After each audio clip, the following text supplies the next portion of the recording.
on to page number 3, letter D. Like I said, I've given you the whole manual. We're going to jump around a bit on this, take the beginner's approach as we go through, and then you'll be able to come back by way of other sessions and add to that your knowledge base based on where we're starting with this foundational level today.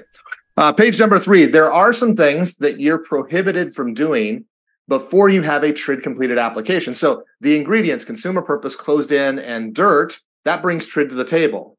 But you don't have to do disclosures until you have a completed TRID application. In the meantime, between consumer purpose, closed in, and dirt, and the TRID 6, the completed application that we'll get to in a moment, there are certain things you're prohibited from doing. You can't require them to pay any fees other than a reasonable fee for a credit report.